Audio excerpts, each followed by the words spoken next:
The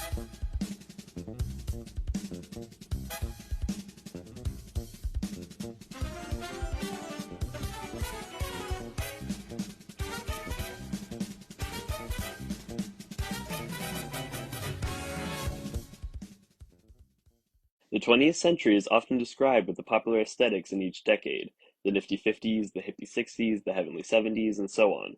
But underneath the nostalgia of housewives and classic rock was a ton of infighting from the LGBT community.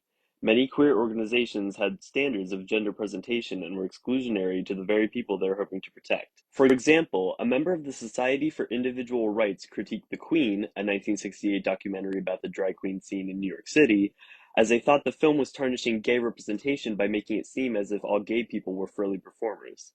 This was a bit hypocritical, as the Society of Individual Rights would have yearly events and fundraisers where members would be in drag. Situations like these, as well as the laws of the time, beg the question, when is drag acceptable and respectable?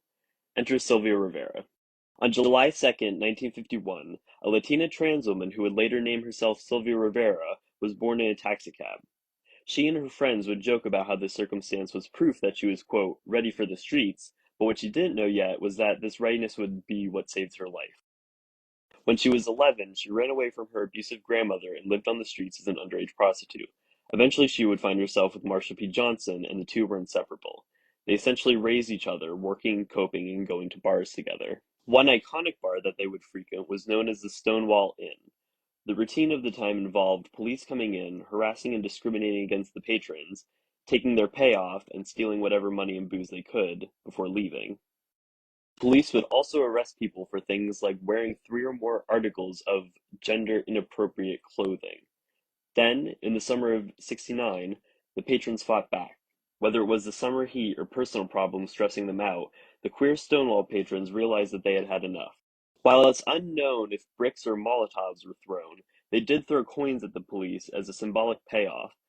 This protest came to be known as the Stonewall Riots or the Stonewall Uprising. Sylvia and Marcia were in those riots, and 1 year later they formed Street Transvestite Action Revolutionaries, or STAR. STAR was an organization that helped and housed LGBT people and sex workers in the lower Manhattan area. They had made this organization in response to the lack of help that the government and other organizations had provided. It did not last long. It is an important result of the Stonewall riots. Fast forward to 1973 at a gay pride parade in June, 4 years after Stonewall. Sylvia Rivera prepares herself to make a speech in front of a crowd of people. The crowd displayed a crystal clear message that perfectly represents the social standings of the time: booing.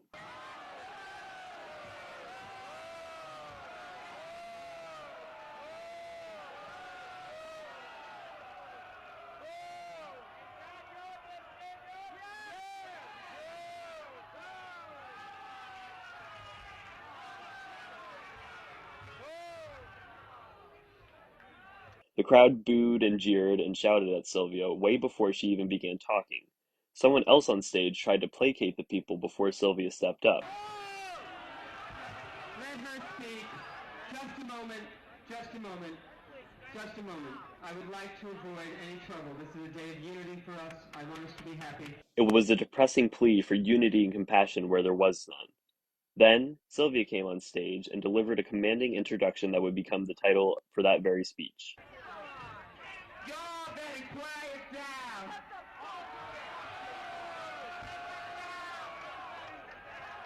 The crowd erupted into more booing, to which Sylvia erupted back at them. I've been trying to get up here all day for your gay brothers and your gay sisters in jail. They write me every motherfucking week and ask for your help. And you all don't do a goddamn thing for them. Have you ever been beaten up and raped in jail? Now think about it. They've been beaten up and raped after they haven't spent much of their money in jail to get their cell phones and try to get their sex change. The women have tried to fight for their sex changes or to become women of the women's liberation. And they write STAR, not the women's group. They do not write women. They do not write men. They right to store because we're trying to do something for them. I have been to jail. I have been raped and beaten many times by men, heterosexual men that do not belong in the homosexual shelter. She spilled her heart out, hollering about the abuse she's faced while spending time unjustly jailed. She then turns it around and points to what drag queens have done for the community. She gives out the address to the Star headquarters and ends her speech by leading the crowd in a chant for gay power. I believe in the gay power. I believe in us getting our rights, or else I would not be out there fighting for our rights. That's all I wanted to say to your people. If you all want to know about the people that are in jail, and do not forget Bambi Lamore and Dora Marks, Kenny Messner, and other gay people that are in jail, come and see the people at Star House on 12th Street, on 640 East 12th Street, between B and C, apartment 14. The people that are trying to do something for all of us, and not men and women that belong to a white middle class, white club. And that's what you all belong to. Revolution now! Give me a G! Give me an A! Give me a Y! Give me a P! Give me an O! Give me a W! Give me an E! Give me an R! Gay power! Louder, gay power!